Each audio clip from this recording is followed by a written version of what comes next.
Should you or should you not be worried about your acceptance rate on DoorDash? Hey everybody, for those of you who don't know me, my name is Jacob. Welcome to the channel. I talk about things like DoorDash and Uber Eats and other side hustles and how to make more money, how to save money, and how to spend it wisely. And in this video, I wanted to talk about acceptance rate as it pertains to DoorDash, and I'll sprinkle in a little bit of Uber Eats in there too. So for DoorDash, it is very important if you're a top dasher to maintain a 70% acceptance rate. And I'm going to talk about top dashers first, and then I'm going to, just go into all the other people on this platform too. So for top dashers, you have to maintain 70% acceptance rate. And DoorDash has told us that top dashers will be giving priority for orders that are, I think the subtotal is over $35. And so I guess what this means is that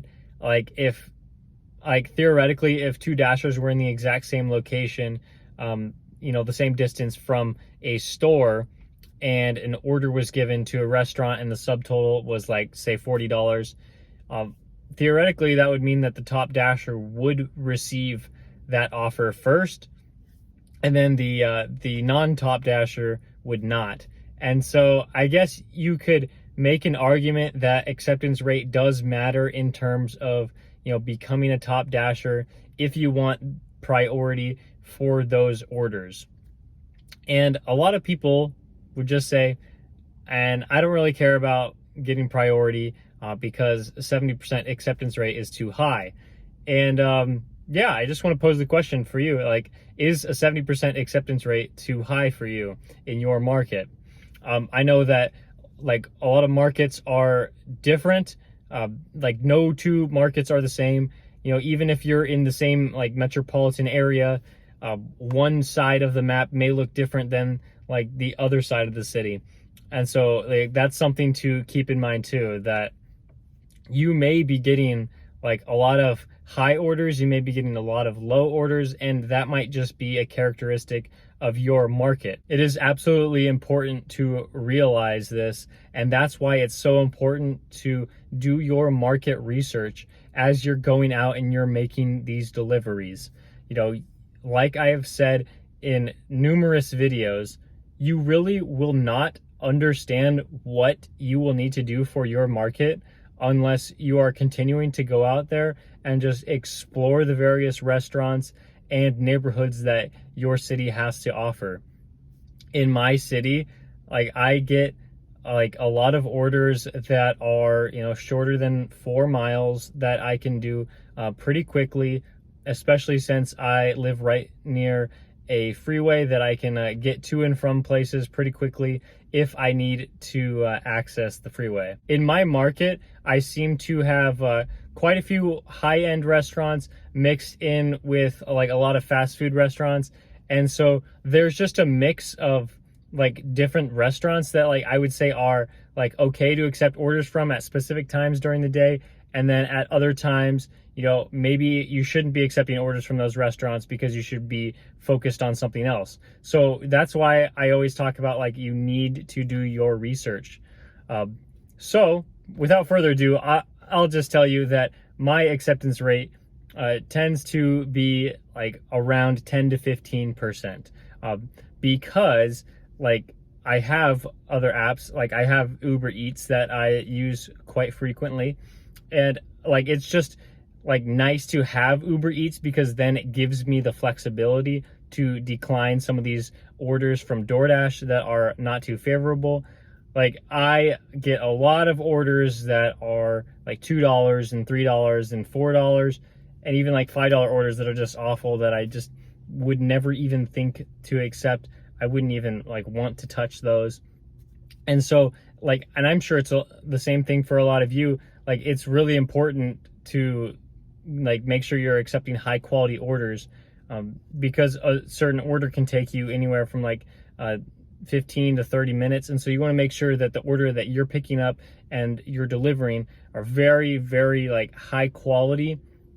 And this is just something that I've learned while using Uber Eats, is it's very nice because the quality of orders that I can accept from these different restaurants, they have risen significantly since I can like do both apps and see which orders are the best for me.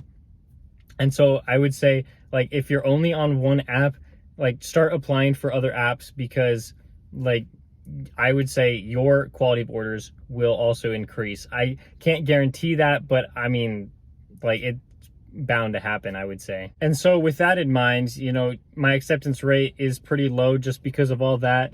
But then you also have to think about like how the algorithm like works for like these platforms.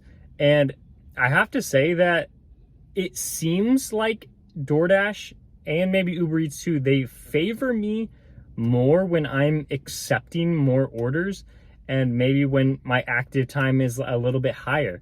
And you know, that is just like, that's kind of speculation, because I can't really like prove that, you know, I get better orders when I accept more orders. But I know that is just something to think about, and I have talked about that in a previous video, that it's like, it is possible that, you know, I'm going to get better offers, and maybe I'm gonna have to make a video about that in the near future, about like, maybe I'll try to accept more orders and then just see what DoorDash throws my way. I don't know though, because it's difficult to test that when you are getting a lot of like $3 orders. And you know, it's like, why would I even want to accept that to try to maybe get the algorithm in my favor? That's a great argument too. So it's just like, I don't know what I really want to do. Like, I really like my acceptance rate being as low as it is, because it gives me the freedom. And also, like, as independent contractors, we shouldn't be forced to accepting any orders that we don't want to. So like I said, you are going to have to test this out in your market. Acceptance rate, at least on the surface level, doesn't matter. Well, actually, no, I would say that it does matter, just because if your acceptance rate is too high, that means that you are accepting a lot of like bad offers, probably, that nobody should really be taking. And yeah, I just think that your acceptance rate has to be like, you know, below a certain threshold, so that you can be waiting for those good orders to come through. And just something else that I thought of is that if you're declining too many offers, then you might be sitting in the parking lot way too long, and this might hurt your earnings, because you might be waiting for that really huge order, but it might never come, and you might just be sitting in the parking lot way too long, and this, it will not be good for your earnings. Thank you for watching to this point. If you know, you found this helpful at all, please give me a like and consider subscribing. And thank you so much for getting to the end of the video, and I'll see you next time.